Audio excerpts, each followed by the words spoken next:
Welcome back to another technical deep dive here in the debug zone. Today, we're tackling a big question and breaking it down with insights from other users. Hopefully, this clears up some misconceptions and helps you get the answer you need. So buckle up, stay a little curious, and let's jump right in.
And that's a wrap.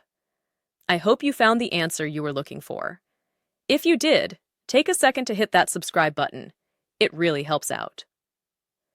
And let me know in the comments which solution worked best for you. See you next time in the debug zone.